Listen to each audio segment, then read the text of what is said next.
What is up, NFL fans? Welcome back to another episode of The Way We See It. I'm Jeff Hartman, joined by Wesley Coleman. We are just days away from the NFL draft, just over a week. That is incredible. Wesley, how's it going? Welcome to the show. Good, man. It's knocking on the door of this actually happening, even though there hasn't been a lot of movement or anything like that. But it's crazy. It's time to actually happen, though. I wish I had the numbers and the data in front of me, but I know that it's the first time in a long time that all 32 teams have a first-round draft pick.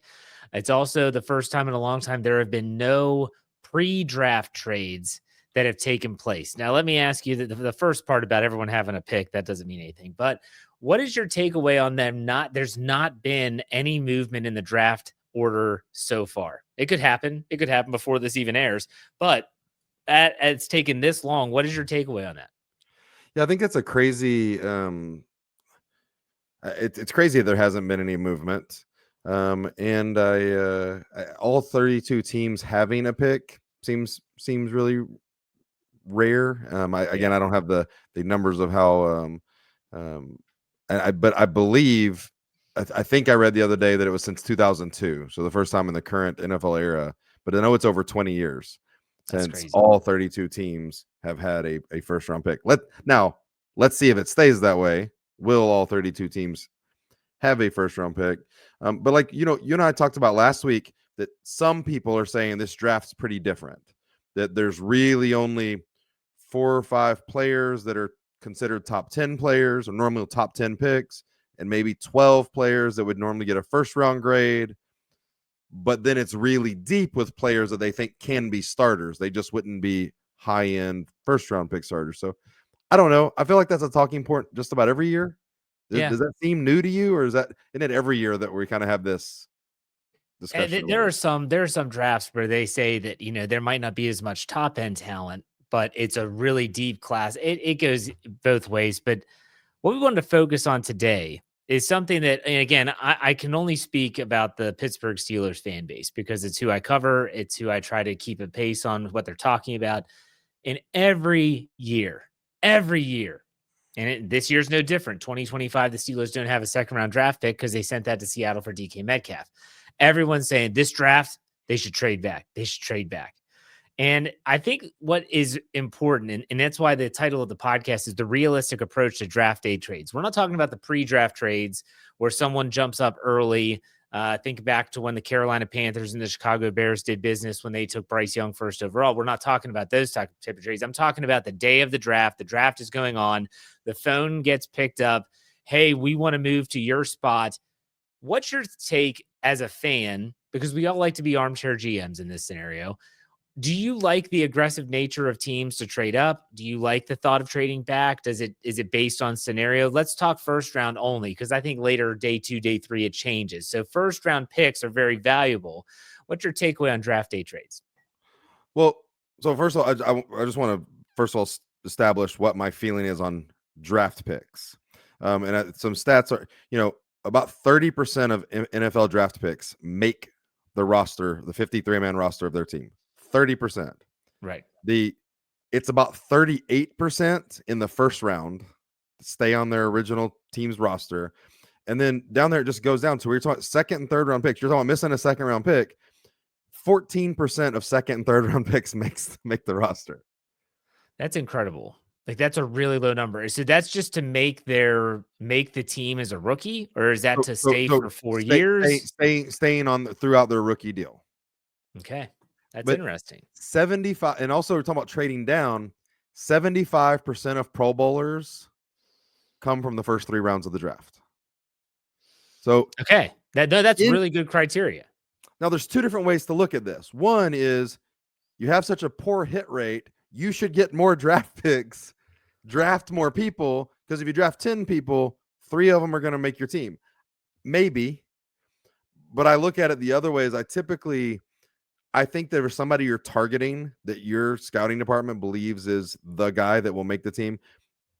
I think it makes sense to trade up, get the right guy, because there is such a low hit rate.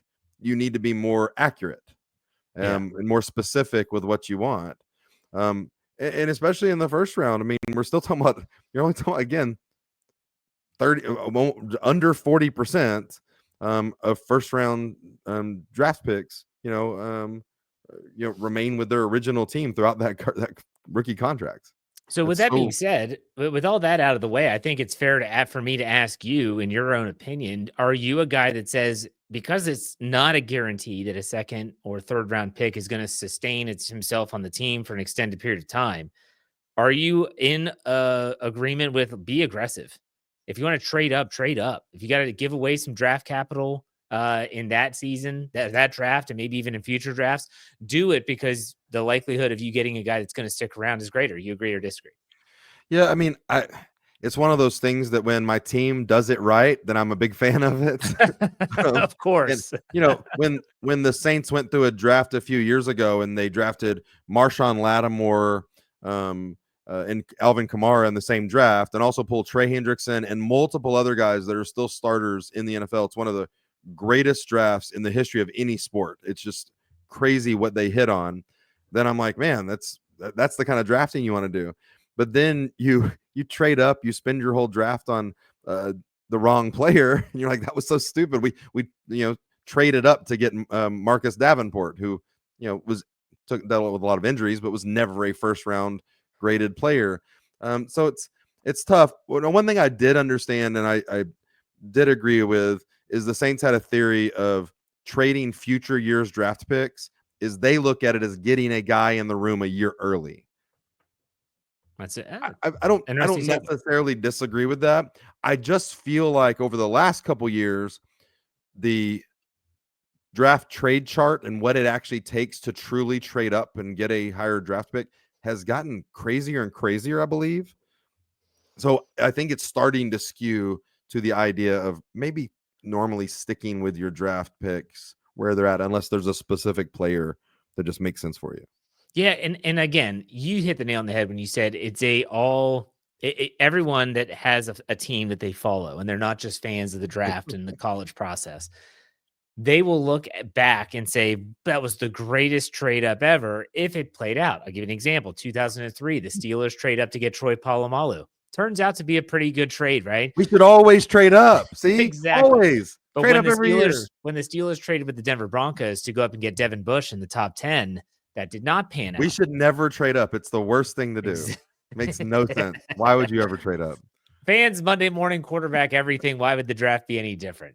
Now, we're talking about first round. I just want to say too, did you know that the first pick in the draft has only, since 1962, has only been traded 17 times?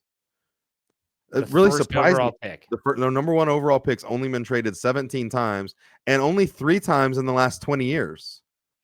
Really surprised me that I would have. I guess we hear a lot of buzz every year, and there's a lot of talk about trading for the number one overall pick, but it actually doesn't happen that often.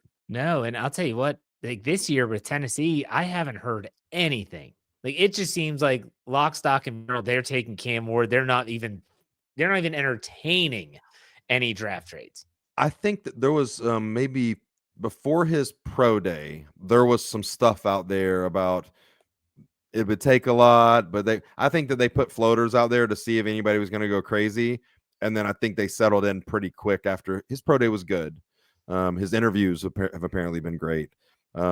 I think they settled in pretty quick that it just wouldn't make any sense.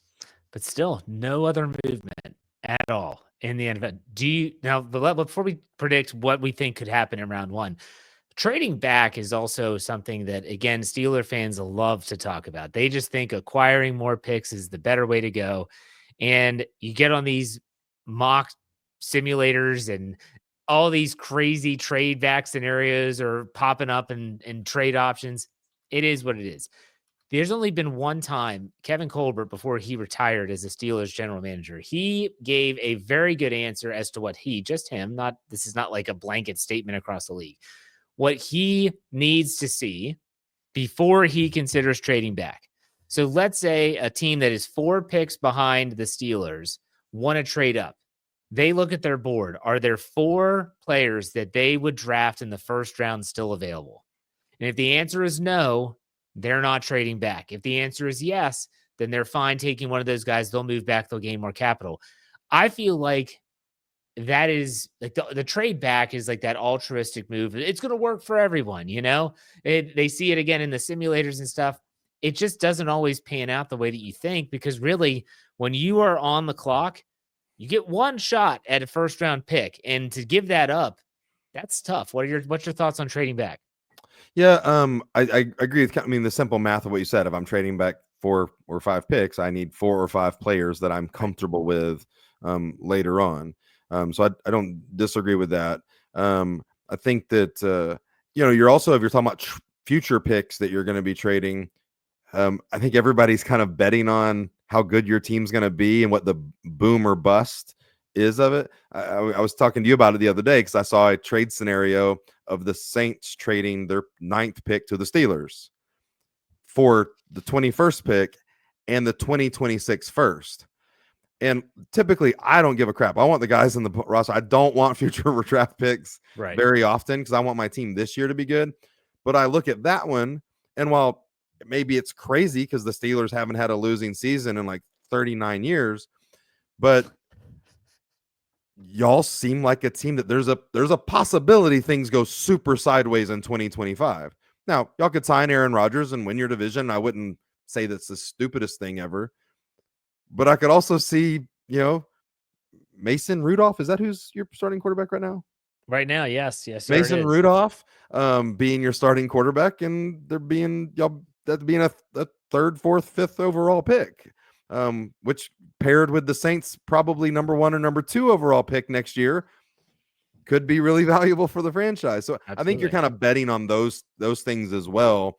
I will say one thing that we haven't even talked about yet, but first round picks come with a 5th-year option for quarterbacks, especially.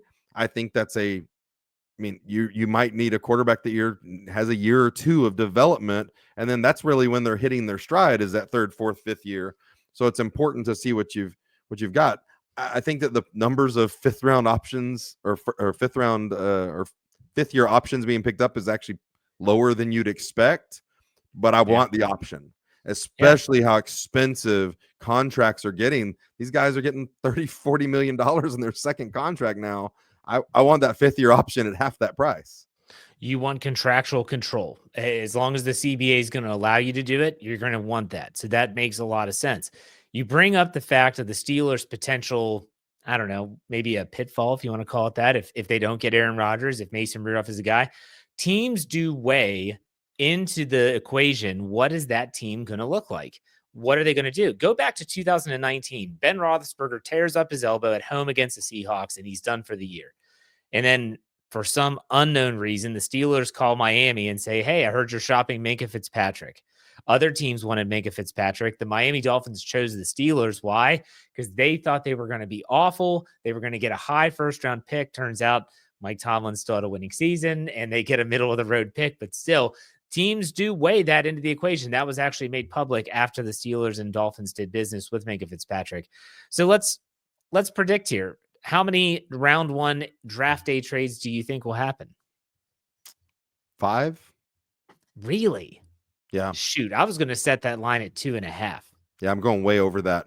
Wow, I that's think incredible. Draft I day. I'm not talking about leading up to not yeah. Wednesday. This is the draft is started.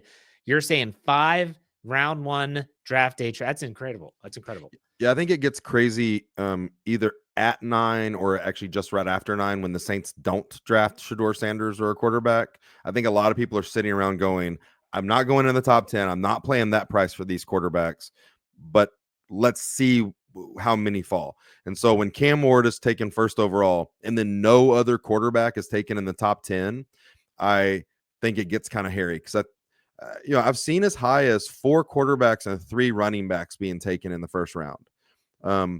I just think that that's going to lead to trades and movement. There's going to be teams trying to. Nobody has 2 first round picks. We've just said that. All Yeah. 32 teams have one. So teams that aren't spending a top 10 pick on a quarterback are like, I'll trade back in and spend pick 20 through 25 on a quarterback. So Right. I think that you're talking about those top 10, 12 drafting teams trading back in to the bottom half of the first to draft those 4 other quarterbacks.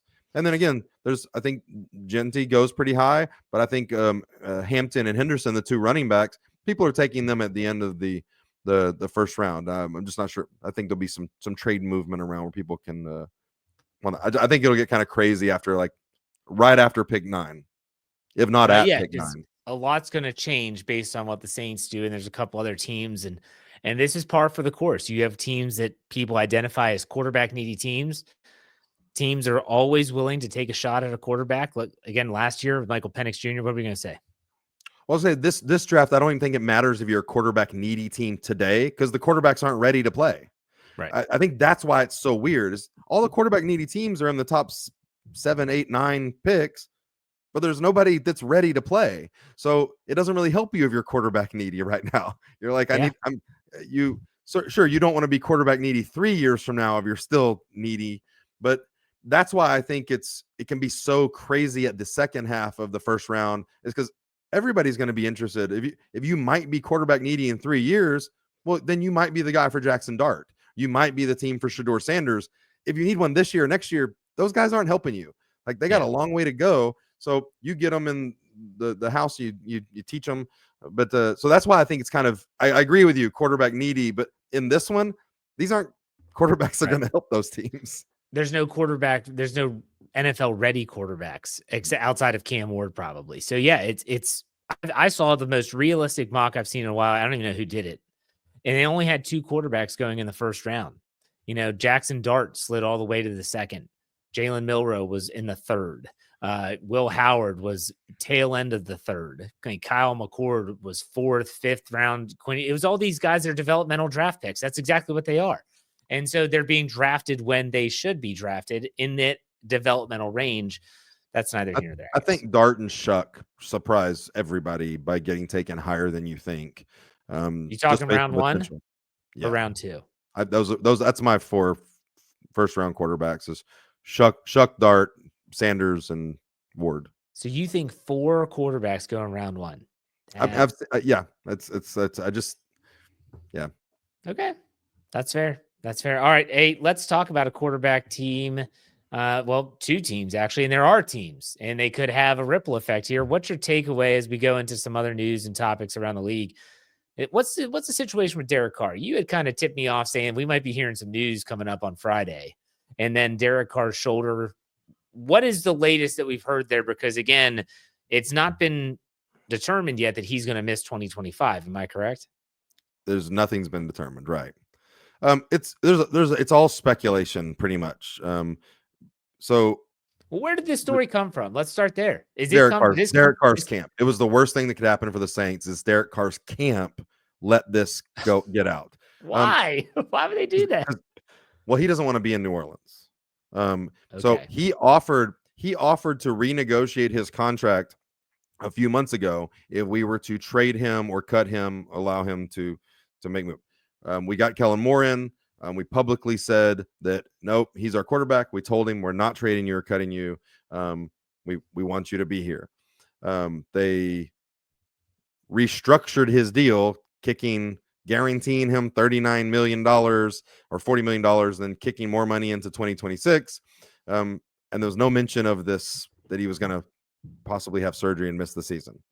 Again, if he was injured, why would he want to be cut and be out there as a free agent if he couldn't play this season? That would be a bad career decision. Well, now that he is committed, the Saints are committed to him and have paid him his money, he all of a sudden has they're talking about it's an injury from 2023. What? With his AC joint. That's the rumor. Again, there's nothing being concrete out there. But what I've heard, AC joint, that he is, but he's speculating that he might have to miss the 2025 season. It looks like a really bad faith thing by a player that tried to force his way out of a city. The city said, no, we want you. We're gonna honor your contract. Here's your money. We want you to be here. And then all of a sudden he's injured with an old injury and may not play the season. That is sketchy, man. And then it gets leaked 2 weeks before the draft, putting the Saints in a really weird. I mean, there was already speculation that they might draft a quarterback at 9, for the future, because it's probably Derek Carr's last year. Well, then he screws the team by they don't have last year might have been his last year. And so it puts the Saints in a really precarious situation unless they're going to be all in on Spencer Rattler. They're going to have to draft a quarterback at some point in the draft. Just depends on Okay. how. So now all of a sudden it seems like if Derek Carr, and that's a big if, is out of the equation, it seems like the Steelers and Saints kind of mirror each other right now. You're talking about Spencer Rattler, potential quarterback, drafting a quarterback at some point. Steelers are talking about Yep. Mason Rudolph, drafting quarterback. But then there's that other dude, the dark retreat guy, both tied to Iowa, him. the ayahuasca guy. Is he being talked about in New Orleans right now? Well, I think it's more of default because there are no other No. Carson Wentz could be your guy. starting level quarterbacks to come in and play. Now, see, the thing is, you sign Carson Wentz, then you could say, well, I'm signing Carson Wentz as the veteran.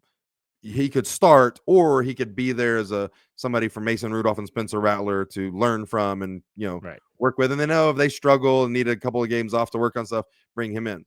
If you sign Aaron Rodgers is your starter. He's not coming in to mentor Spencer Rattler or Mason Rudolph to see if they are the future. He's not. He doesn't want to do that, and you don't want him to probably. No. So it's he's really what's left as far as. Yeah, the barrel, it's the bottom of the barrel at this point. The cover's pretty bare. So what do you think is going to happen with the Saints quarterback situation if you had to predict? I mean, I could see them trading into the bottom of the first to try to get like Tyler Shuck. I could see that, or they hold on to pick 40 and see who falls to them. So Shuck's your guy. You've talked about him before on this podcast. You think he is probably one of the top 3 quarterbacks in this class. He just doesn't get discussed because of age and injury history. He's my guy because of this quarterback class. I'm okay with if it was me, I'm starting Spencer Rattler. I'm going to see what he does. If he hits, you've got your quarterback of the future. If he doesn't, next year's crop of quarterbacks looks really good, and you're drafting in the top 5, and you're getting potentially Arch Manning or Garrett Nussmeier, who Garrett Nussmeier's dad is a coach for the Saints now. So I like, and there's other guys too. There's 5. I think there's 5 quarterbacks coming out next year that are better than Cam Ward. So I would be fine with that. And kind of taking a shot and just realizing that this year might be bad. Well, let's talk about that crop of quarterbacks next year. You brought up a couple names there. I know you follow college football much closer than I do. You're a huge LSU fan. What's your takeaway on the Tennessee football situation with, I can't even pronounce the guy's name, the quarterback who essentially said, I'd like $2 more million in NIL money. And they said, good luck wherever you end up. And supposedly Ohio State's in on him. A couple other schools are in on him, trying to get him to transfer there. First, what is this individual's name? Can you please pronounce it for me? Nico Iamaleava. Okay. What's your takeaway on this? And this isn't just him. This is like the whole NIL discussion that's been going on. So the guy wants $4 million for 1 year of college football. Yeah. The entire LSU roster last year was $5.5 million. Is this guy that good? First and foremost, I don't watch really college football. Is he worth that much money?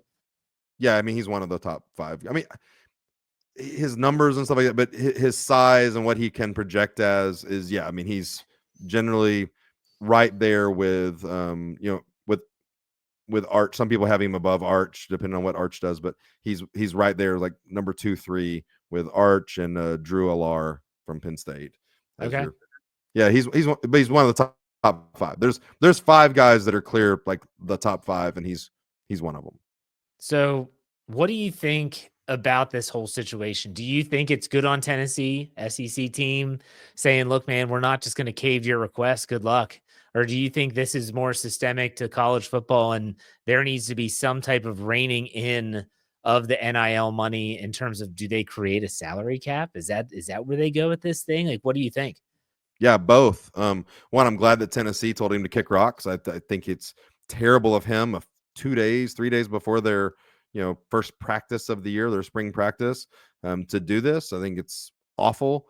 I think that Tennessee did the right thing. I think he's going to kind of regret it because now he can't be a spring transfer to any SEC team. So then he's going somewhere else. So does he get hurt because he's behind a worse offensive line? Does he look worse because he's playing with worse wide receivers? Does he, I mean, just hurt his value overall, potentially? But I think that I'm glad Tennessee's like stood on the laurels. It just morally was not right for him to try to do this. I hope, and I know there's a lot of legal ramifications and court cases and all. I hope this changes what we're doing in college football. College football has gotten crazy with people giving money to the kids, but there's no contract.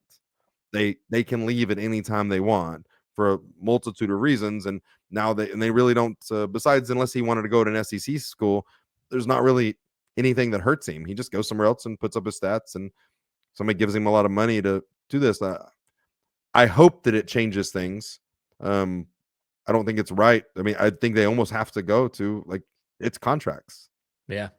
It makes sense. If you're going to be investing millions of dollars into athletes, you need to have some type of contract, something in writing that states that if we give you this much money, you're going to stay here for this many years. Now, let's bring this. Go ahead. Were you going to say something else? I was going to say, I mean, but it's both sides, same as a pro contract. If like, let's say this, I don't know what he got paid last year, but let's say, I mean, I know he wanted 4 this year, but if he had gotten paid $1.5 million last year and threw 2 touchdowns and 17 interceptions, they would have also probably let him go from his deal too. True. So there's got to be something that makes more sense, but I'm hoping this puts a spotlight on it because it's actually a big college program, that's got a lot of TV contracts and deals, and this is going to screw with people's money. If Tennessee's terrible, I don't know if they have another quarterback on the roster that can play, but he ain't gonna be as good as him. Do you think, to bring this full circle back to the league, the NFL, do you think this, in the way that this has gone down, do you think this could in any way, shape, or form injure his draft stock in terms of teams looking and saying, is this guy going to be a headache? Like if he's having issues in college, is it going to be the same in the NFL? What's your take on that? Did Antonio Brown get a contract after he left the Steelers and then after he left the Raiders? Yeah, it's worth it if he's good enough. He's going to be just fine. And that sucks. But it's, if he goes and plays at Boise State, and I don't know what they have, but and balls out and takes them undefeated and wins a playoff game or whatever, he's going to be drafted number 1 overall, and that's nobody's gonna. They're going to be like, hey, isn't that the guy that the one time like wanted the money? Yep. It's just like how people forget when LeGarrette Blount punched that dude in the face after a game, and everyone's like, this guy's not going to get drafted, and he still got drafted. No one. They remember LeGarrette Blount for a lot of things, but that doesn't get brought up as much. Right. But I mean, Ray Lewis helped kill a guy. Well, hold on. Allegedly. All right, this has been a good show, man. Why don't you plug what you're doing leading up to the draft and social media and stuff? Yeah, you can find me on X at @WhoDatWesley13. We can talk about your feeling on the 6 players now have completed the career Grand Slam with Rory completed. It's everybody's either really happy or really pissed. It's there's no mix on Rory, but he's a hell of a player. I'll give him that. He has been. So, where can we find you, Jeff, in your Steelers quarterback coverage? Yeah, J Hartman, HARTMAN_PIT is on Twitter. You can find me at the Steel Curtain Network. That's both steelcurtainnetwork.com and wherever you get your podcast by searching Steel Curtain Network. But that does it for us. We'll be back next week, man. We'll be talking right before the draft. Maybe something will change. We'll see. In the meantime, Wesley, thanks for your time, man. We'll talk next week. Thank you. See you next week.